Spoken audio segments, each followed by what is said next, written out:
pada saat ini atau tahun 2021 maaf ya, 2021, di era teknologi, bicara soal sejarah atau membicarakan soal sejarah, yang mana pada waktu itu kita, saya dan Anda semuanya itu belum dilahirkan. Dan pada waktu itu leluhur kita hidup di masa-masa atau tahun-tahun yang disebut oleh catatan-catatan kuno ya.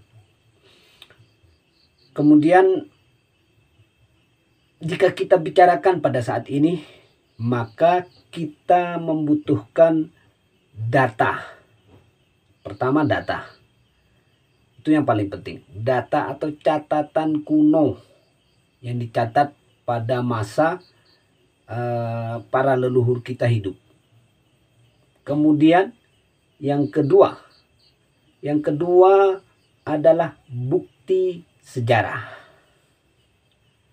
Bukti sejarah yang mana catatan-catatan tersebut akan mencatat suatu bukti sejarah bahwasanya di suatu tempat itu ada yang namanya peninggalannya. Seperti cerita Kerajaan Majapahit. Pada saat ini kita semua pasti tahu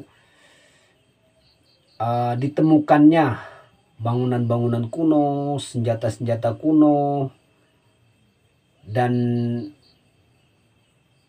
koin-koin kuno, prasasti dan lain-lain. Itu ditemukan dengan catatan bahwasanya peninggalan budaya berbenda tersebut adalah peninggalan dari masa Majapahit. Dan kerajaan Majapahit pada waktu itu memiliki satu kekuatan besar ya, yaitu Angkatan Laut Kerajaan Majapahit yang dipimpin oleh Laksamana Nala atau Sang Panglima Wiramandala. Yang mana pasukannya cukup menggetarkan pada waktu itu ya. Sehingga dijuluki sebagai hantu samudra atau penguasa samudra. Kemudian masuk era kolonial ya. Yang mana era kolonial itu pasukan kolonial ini kesulitan masuk ke wilayah Nusantara. Dikarenakan pertahanan yang dibuat oleh masyarakat Nusantara pada waktu itu cukuplah kuat dan sangat menakutkan. Karena mereka menggunakan senjata-senjata peninggalan kerajaan Majapahit seperti meriam cetbeng. Lalu secara politik bangsa kolonial ini bukan cuma satu ya. Karena kolonial ini ada Belanda, Prancis, Portugis, Inggris, Spanyol, Jerman dan lain-lain.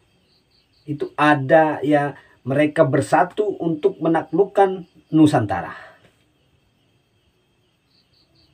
Namun mereka gagal masuk ke Nusantara. Kemudian pada tahun 1511 bangsa Portugis menaklukkan Kerajaan Malaka. Dan dari sanalah awalnya berkembangnya kekuasaan kolonial di Nusantara. Kemudian Belanda masuk ke Jawa.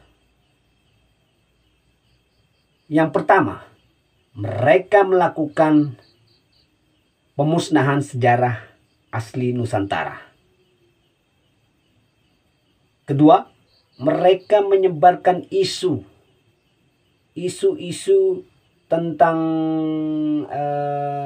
laut ya, tentang laut. Karena pada waktu itu Nusantara terkenal dengan kekuatan armada lautnya yang sulit ditaklukkan ya, atau peninggalan Empu Nala.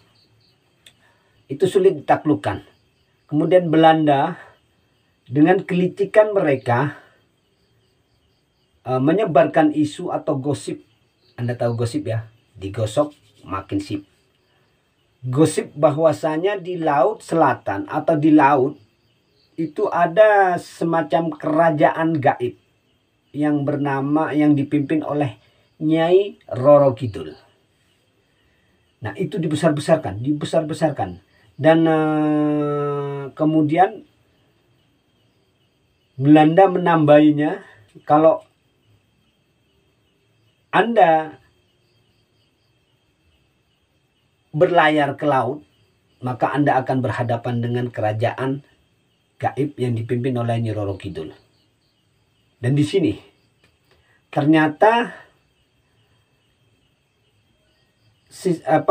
serangan politik atau gosip yang disebarkan oleh Belanda itu cukup ampuh, sehingga mematahkan atau membunuh karakter manusia Indonesia yang terkenal dengan keberaniannya di tengah lautan. Bahkan perang laut ya pada waktu itu mereka sulit ditaklukkan. Nah, untuk mematahkan kekuatan ini Belanda membuat gosip bahwasanya di lautan itu angker, ada Nyi Roro Kidul. Ternyata anggapan ini ditanggapi oleh manusia Nusantara. Akhirnya karakter atau keberanian manusia Nusantara di lautan itu menjadi pupuh atau lemah, sehingga mudah sekali bangsa Belanda masuk dan menguasai Nusantara, karena kekuatan utama manusia Nusantara pada waktu itu sudah dibunuh mati ya. Maksudnya dibunuh karakter, semangat juang di lautan yang dahulu pernah menggetarkan dunia, itu sudah berhasil dimusnahkan oleh Belanda. Berikutnya langkah-langkah ke depannya memperbesar gosip ini atau gosip tentang Nyi Roro Kidul, yang sebenarnya menurut penelitian yang selama ini saya lakukan ya tentang Nyai Roro Kidul, itu tidak ditemukan bukti sejarahnya, datanya dan lain-lainnya, itu tidak ditemukan buktinya. Itu artinya Nyai Roro Kidul itu bentuk fisiknya tidak ada, dan tidak ditemukan bukti selama ini ya, tidak ditemukan bukti-bukti sejarah yang mengatakan bahwasanya di daerah sini ada kerajaan atau keraton Nyi Roro Kidul, atau di lautan, di tengah lautan itu ada keraton Nyi Roro Kidul. Jadi selama ini belum ditemukan. Dan saya sebagai peneliti sejarah selama ini kurang yakin adanya Nyi Roro Kidul, dikarenakan tidak adanya data. Kitab Negara Kertagama pun tidak mencatat tentang Nyai Roro Kidul. Karena munculnya isu Nyai Roro Kidul itu bersamaan dengan masuknya Belanda ke Nusantara. Jadi intinya selama ini, belum ditemukan bukti sejarah tentang keraton Nyai Roro Kidul, maka cerita tentang Nyai Roro Kidul itu fiktif. Jadi tidak ada ya. Itu menurut saya tidak ada. Karena seperti di awal saya katakan, membicarakan soal sejarah itu harus ada data dan bukti sejarah. Jika tidak ada dua ini, maka akan sulit untuk diteliti kevalitannya di masa kini ya. Kevalitan cerita maksudnya.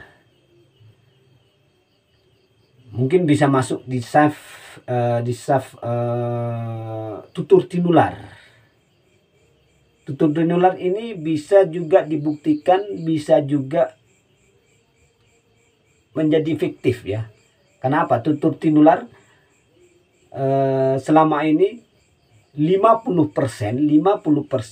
dapat ditemukan bukti sejarahnya dan 50%-nya tidak ditemukan. Artinya buatan, cerita buatan. Itu saja dari saya. Berikutnya pembahasan yang lain akan kita bahas di video berikutnya. Jangan lupa subscribe, komen, dan subscribe ya. Oke. Waalaikumsalam warahmatullahi wabarakatuh.